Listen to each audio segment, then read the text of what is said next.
कैसे हो आप सभी।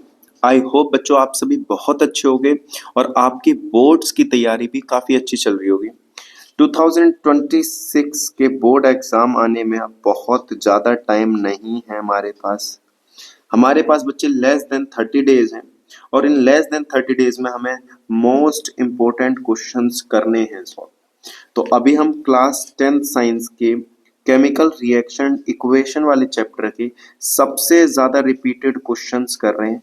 यदि आपने अभी तक कुछ नहीं किया है तो ये क्वेश्चन कर लो। इन क्वेश्चन को करने के बाद आप इनको ही रिवाइज करना। इनके आने के चांसेस एग्जाम में बहुत ज्यादा होते हैं।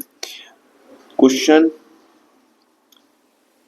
चैप्टर 1 से लगभग 2 से 3 आते हैं। इस चैप्टर से 2 से 3 क्वेश्चन तो आराम से आ जाते हैं, यानी कि ये चैप्टर आराम से आपके 4 से 6 नंबर डायरेक्टली और इनडायरेक्टली कवर करा सकता है।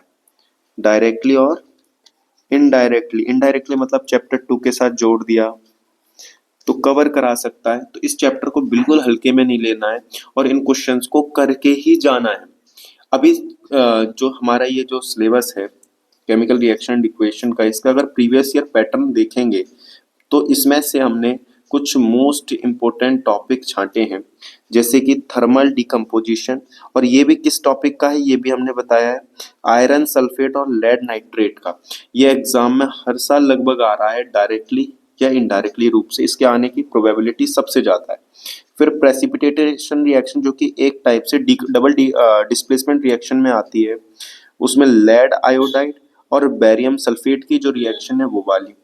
कॉम्बिनेशन रिएक्शन में एक्सोथर्मिक नेचर की कॉम्बिनेशन जैसे क्विक लाइम से स्लिक लाइम बनने वाला टॉपिक। रिडॉक्स रिएक्शन में ये पता करना कि ऑक्सीडाइजिंग एजेंट कौन है और रिड्यूसिंग एजेंट कौन है। ये डिस्प्लेसमेंट रिएक्शन में आयरन नेल और कॉपर सल्फेट का डिस्प्लेसमेंट, और इलेक्ट्रोलाइसिस में इलेक्ट्रोलाइसिस ऑफ वाटर। ये 6 टॉपिक है हमारे पास, 1 2 3 4 5 6, जिनके शॉर्ट चांस हैं एग्जाम में आने के, बिल्कुल 100% चांस है इनमें से टॉपिक आने के। और किस टाइप का क्वेश्चन फॉर्मेट हो सकता है, देखो CBSE direct copy paste question अब नहीं करता, वो घुमा देता है हर बार। तो किस टाइप से होता है, तो आओ इसकी एक बार शुरुआत करते हैं। तो यहाँ पर पहला क्वेश्चन ऐसा फ्रेम हो सकता है, एक स्टूडेंट है उसने क्या किया है, 2 ग्राम व्हाइट सॉलिड एक्स लिया है सॉलिड फॉर्म में एक बॉइलिंग ट्यूब में एंड हीट इट, और उसने उसको क्या किया है, हीट किया है। वो ऑब्जर्व करता है कि कुछ ब्राउन फ्यूम्स निकल रहे हैं वाई, और एक येलो कलर का कंपाउंड बच जाता है जेड। तो आपसे इसमें एक्स वाई जेड पूछे जा सकते हैं। तो अब एनसीईआरटी के अंदर क्लास टेंथ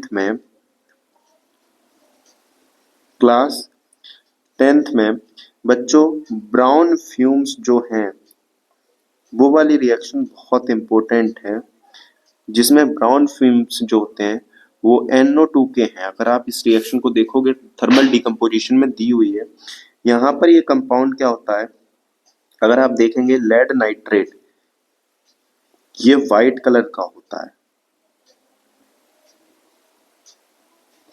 आप क्वेश्चन के अकॉर्डिंग इसको बच्चे ने क्या किया, हीट किया है, और हीट करने से उससे बन रहा है लेड ऑक्साइड बनता है सर, और NO2 बनता है, और प्लस में बनता है O2।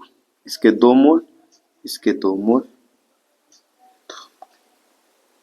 इसके 4 कर दो, होगी बैलेंस। 2 2 4 और 4 3 12, तो 2 4 दूनी 8 2 10, हो गया बैलेंस।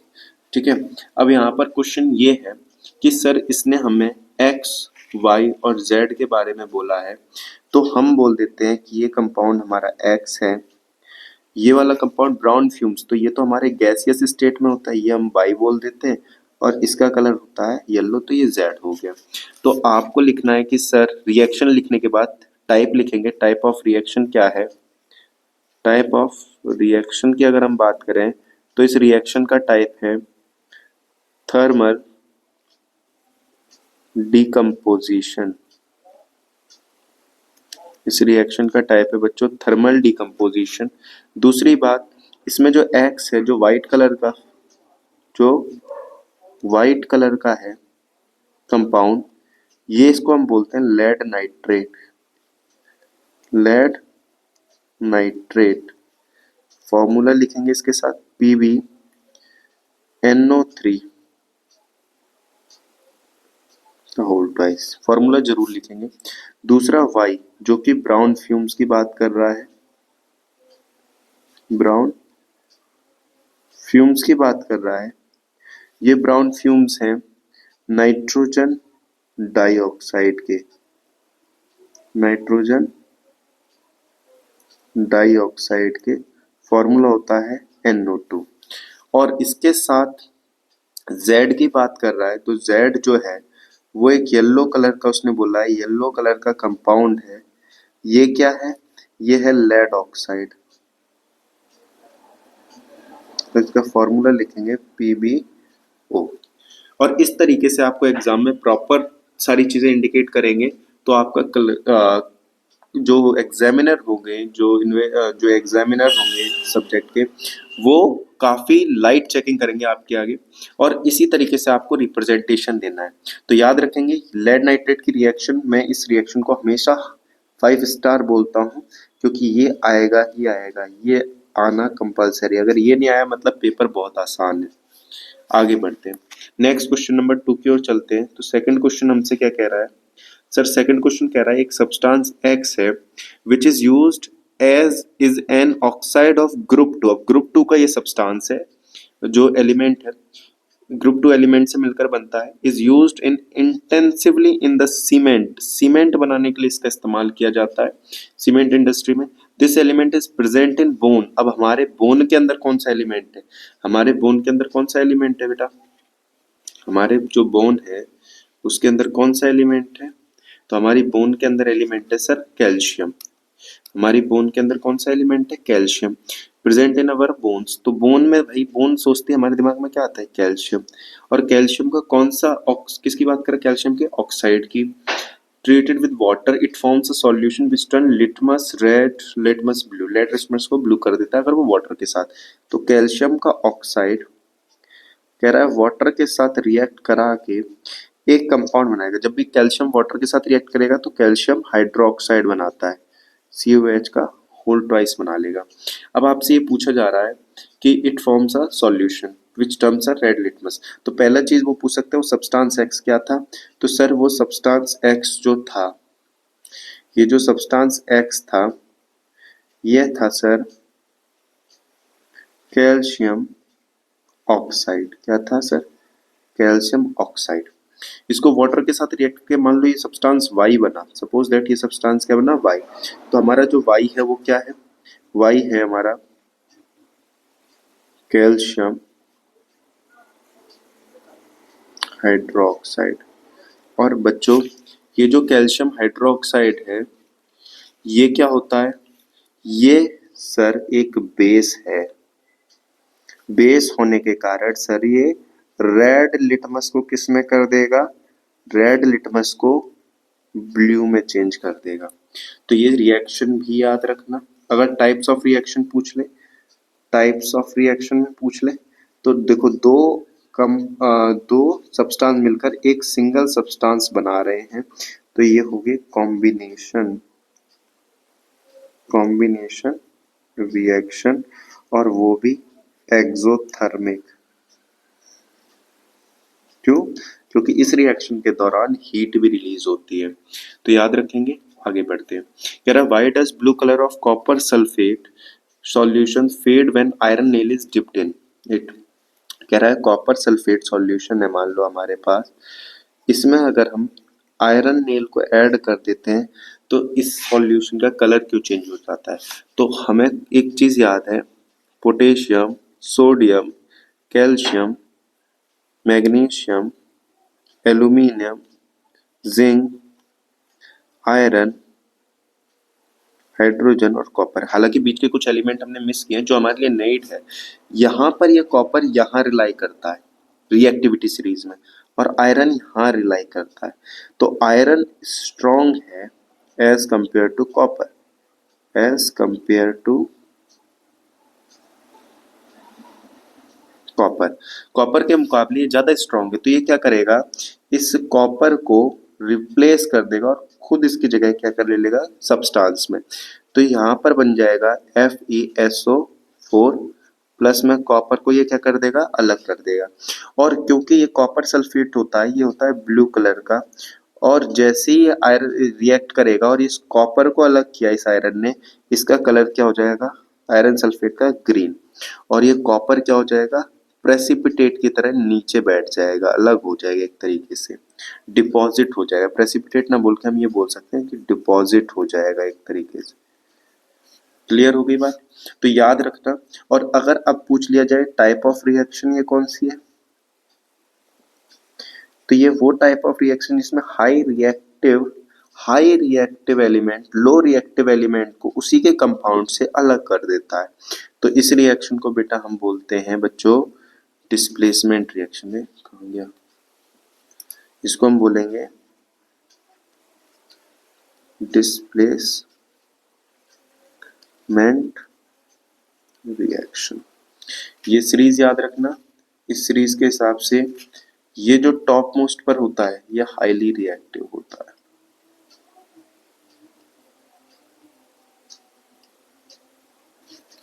आगे बढ़ते हैं, अगला क्वेश्चन की ओर चलते हैं।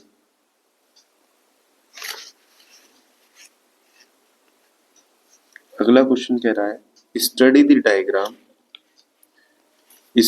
Diagram given below. ये इलेक्ट्रोलाइसिस ऑफ वाटर का एक डायग्राम है।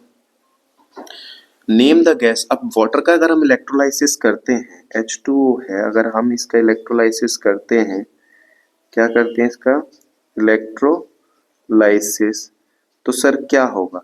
अगर आप बच्चे वाटर का इलेक्ट्रोलाइसिस करोगे तो ये वाटर हाइड्रोजन और ऑक्सीजन में टूट जाएगा। ये इसकी रिएक्शन और ये इलेक्ट्रोलाइटिक डिकम्पोजिशन का क्या है, एग्जाम्पल है। ये एग्जाम्पल है डिकम्पोजिशन रिएक्शन का। टाइप कौन सा है, डिकम्पोजिशन रिएक्शन का टाइप है।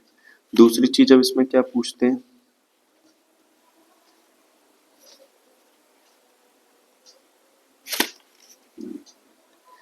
एक मिनट रुकिएगा जरा, थोड़ा सही से लिखते हैं इसको ताकि आपको। तो यहाँ पर क्या है, H2O है, इस H2O में इलेक्ट्रिसिटी पास की तो हाइड्रोजन और ऑक्सीजन में ब्रेक डाउन हो जाएगा। दिए गए एग्जाम्पल याद रखना।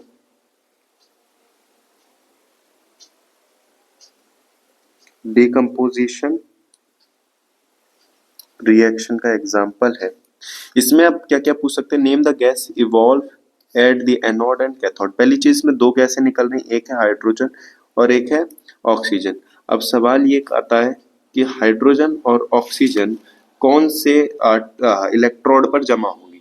तो याद रखेंगे ऑक्सीजन जो है बेटा वो जमा होती है एनोड पर और हाइड्रोजन जमा होती है कैथोड पर। एनोड जो होता है ये पॉजिटिव चार्ज होता है और कैथोड जो होता है नेगेटिव चार्ज होता है। दूसरी बात यहाँ पर याद रखेंगे, why is the volume of gas collected at one electrode double then other.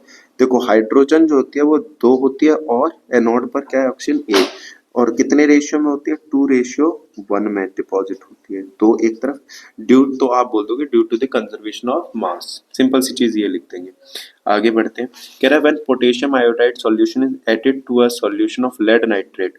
अगर हम पोटेशियम आयोडाइड का सॉल्यूशन लें और उसे लेड नाइट्रेट के सॉल्यूशन में हम मिक्स करें, ठीक है, तो क्या होगा? अब यहाँ पर क्या होगा, यहाँ पर पोटेशियम लेड की जगह आ जाएगा और ये जो लेड है ये किसकी जगह चला जाएगा, पोटेशियम की जगह। तो बन जाएगा बेटा PbI2 प्लस में बन जाएगा KNO3। अब इसमें पूछा क्या जा सकता है, आपसे क्या पूछा जा सकता है एग्जाम में? तो एग्जामिनर आपसे पूछ सकते हैं कि बताइए ये किस टाइप की रिएक्शन है, टाइप ऑफ रिएक्शन। तो हमें साफ दिख रहा है एक्सचेंज ऑफ आयन है, तो डबल डिस्प्लेसमेंट रिएक्शन है, डबल डिस्प्लेसमेंट रिएक्शन का टाइप है। दूसरा कलर, यहाँ पर जो कलर होगा PbI2 और KNO3 का, तो जो PbI2 होता है इसका कलर आप याद रखना येलो, ये मेन है, OW yellow. What is the colour of precipitate? The yellow colour precipitate is form. Clear होगी बात। और इसी कारण से डबल डिस्प्लेसमेंट रिएक्शन का ये वाला टाइप प्रेसिपिटेटरी या प्रेसिपिटेटेड रिएक्शन भी होता है, प्रेसिपिटेटेड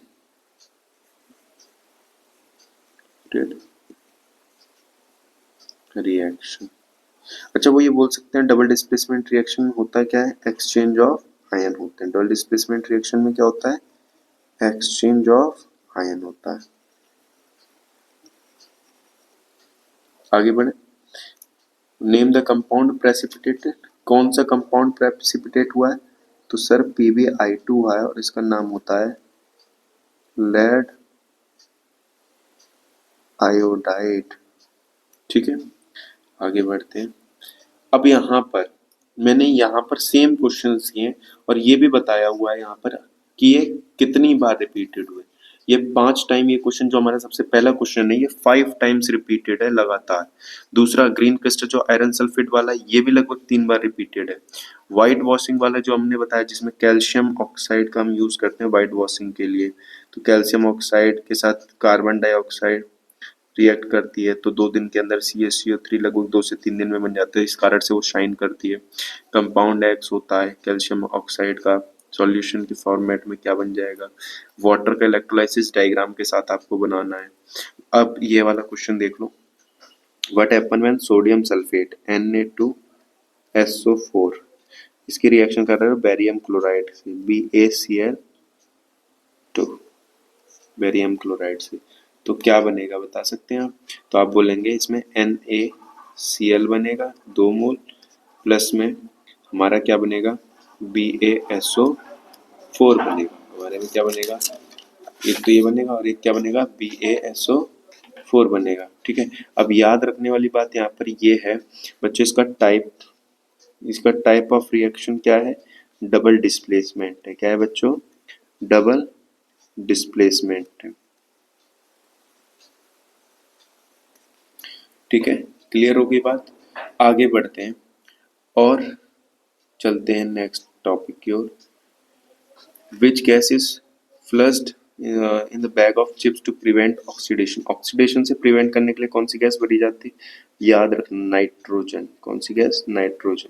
ठीक है, ये याद रखना। इस मॉलिक्यूलर फॉर्मेट में होती है N2। क्योंकि क्यों भरी जाती है?